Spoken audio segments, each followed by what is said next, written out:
सभागृह पाणी प्रश्नावरती सर्वांनी आपापले मत इथे मांडलंय। या शहराला भेडसावणारा सर्वात गंभीर प्रश्न कोणता असेल तर तो आहे पाण्याचा प्रश्न। मी इथे पदभार स्वीकारण्यापूर्वीच मला याची कल्पना आली होती आणि तेव्हापासून मला आपण सर्वांनी जेव्हा शुभेच्छा द्यायला आपण आलात तेव्हा सर्वांनी आपण मला हाच प्रश्न सांगितला आणि पहिल्या दिवसापासून याच प्रश्नावरती काय आपल्याला काम करता येईल त्या दृष्टीने मी प्रयत्न करतोय। आपल्याला सर्वांना माहिती आहे आपल्याला आजच 120 MLDचं शॉर्टेज आहे। म्हणजे आज आपल्याला जी रिक्वायरमेंट आहे ती 770 MLDची आहे, पाणी आपल्याकडे 650 MLD आहे। आता मगाशी आपण सन्माननीय उबाळेताई आणि श्रीयुत बारणेजी यांनी जी लॅबची टेस्टचा रिपोर्ट दाखवला, आम्ही पण त्या ठिकाणी रावेतलाही जाऊन आलो आहे, निकुंजलाही जाऊन आलो आहे। अजिबात दुमत नाही की आपण ते पाणी प्रचंड खराब पाणी आहे, पण दुसरा आपल्याला पर्याय नाही म्हणून आपण तिथून पाणी घेतोय।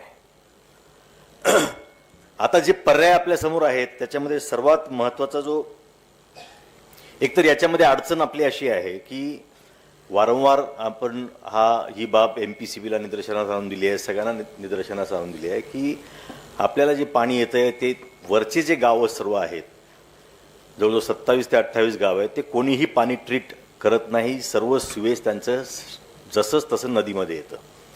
आता कालच PMRDची बोर्ड मीटिंग झाली, त्यामध्ये 27 गावांचे ते जे 7 क्लस्टर्स केले आहेत त्या सर्व क्लस्टरचं STPचं टेंडर काढण्याची मान्यता त्यांनी आता घेतलेली आहे।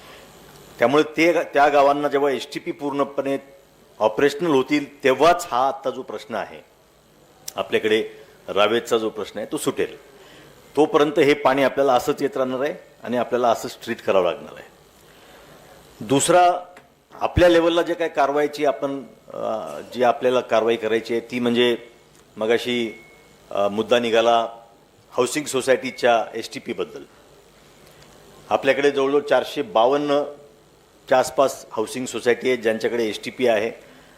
62 ठिकाणी कारवाई करायचं आपण सुरू केलेलं आहे। आत्तापर्यंत 15 ठिकाणी आपण पाण्याचं कनेक्शन पण कट केलेलं आहे। सन्माननीय महापौर महोदय स्वतः देखील अनेक ठिकाणी गेले होते। त्या आत्तापर्यंत आपण जवळजवळ 16 या संकुलांचं पाणी कट केलेलं आहे। या 62 वरती आपण ती पण कारवाई करणार आहोत। अनेक ठिकाणी STP बंद ठेवला जातो, STPचं बिल परवडत नाही म्हणतात किंवा कधी कधी त्याचा वास येतो म्हणतात, सायंटिफिकली चालवत नाही।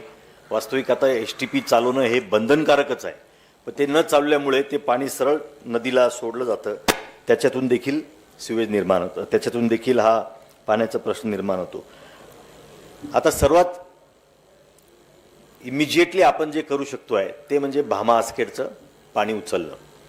आता 1-2 दिवसामध्ये ते टेंडर फायनल होईल। मला वाटतं पुढच्या आठवड्यापर्यंत वर्क ऑर्डर आपण देऊ शकू आणि आम्ही त्याचं पूर्ण नियोजन असं केलेलं आहे की कॉन्ट्रॅक्टरने कोणतं काम तातडीने सुरू करायचं। आता येणाऱ्या काळामध्ये पुन्हा 15 जूनच्या आसपास पावसाळा सुरू होईल, त्याच्या आतमध्ये नदी क्रॉसिंगचं आहे, एका ठिकाणी 2 ठिकाणी जाधववाडीच्या इथे त्याचं काम, डॅमच्या इथं काम आहे।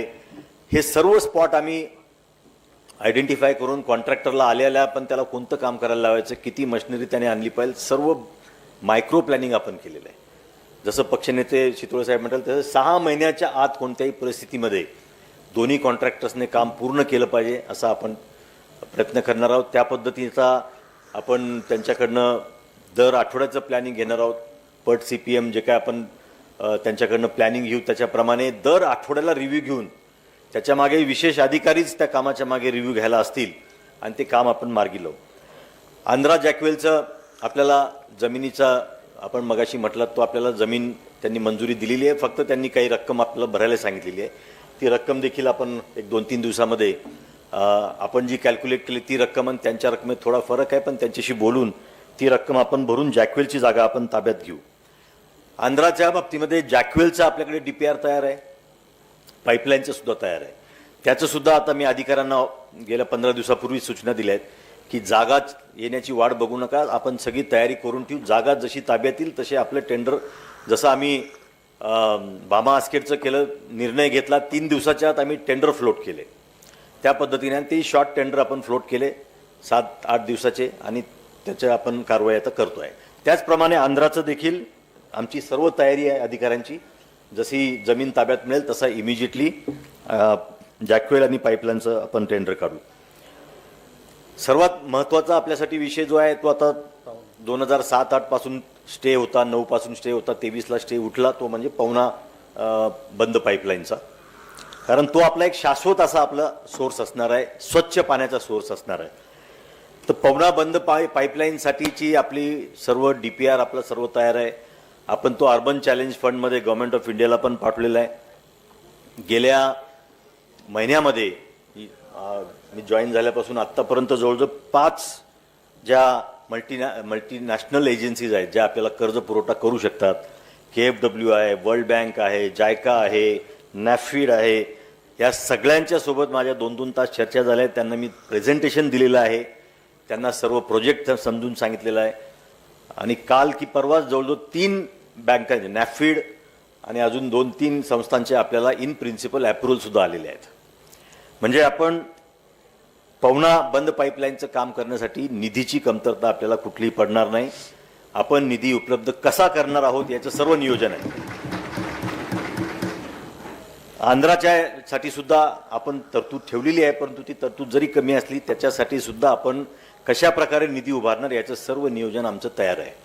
त्यामुळे निधीच्या अभावी आपला हा पाण्याचा एकही प्रोजेक्ट राहणार नाही याचं मी सभागृहाला आपल्याला सर्वांना आश्वासित करतो.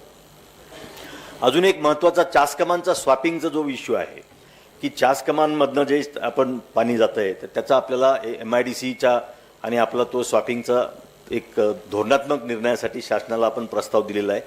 लवकरच तो देखील मंजूर होईल, त्याच्या बाबतीत आम्ही पाठपुरावा करतो आहे. या सर्व पाण्याच्या प्रश्नाबाबत येणाऱ्या काळामध्ये म्हणजे आता आपल्याला 2041मध्ये 1700 MLD पाणी लागणार आहे, त्याची तरतूद कुठून करायची, पुढच्या 50 वर्षासाठी खरं म्हणजे आपण पाण्याचा विचार केला पाहिजे. कारण ह्या शहराची लोकसंख्या वाढणं काही थांबणार नाही. मला वाटतं भारतामध्ये जे 5 सगळ्यात जास्त रॅपिडली ग्रोईंग शहर आहेत त्याच्यामध्ये पिंपरी चिंचवड आहे. 5% आपली ग्रोथ आहे. म्हणजे रोज जवळजवळ दरवर्षी जवळजवळ 1.5 ते 2 लाख लोकसंख्या आपल्या शहराची वाढते आहे आणि त्यांना आपल्याला पाणी पुरवठ्याची व्यवस्था करणं आपली ही जबाबदारी असणार आहे.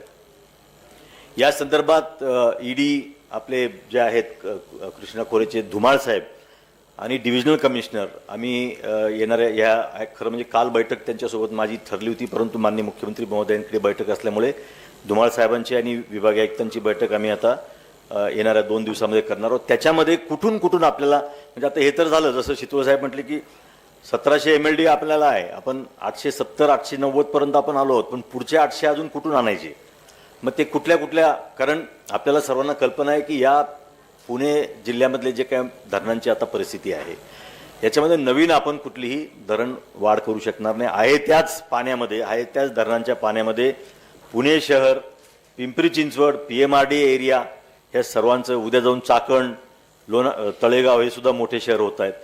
यांना सगळ्यांना सोर्स मात्र सेम राहणार आहेत. त्याच्यामुळे आपल्याला आत्तापासून इमिजिएटली पाण्याच्याच प्रश्नावरती जर आपण फोकस केला तर येणाऱ्या काळामधल्या पाण्याची आपण सर्व तयारी करू शकू.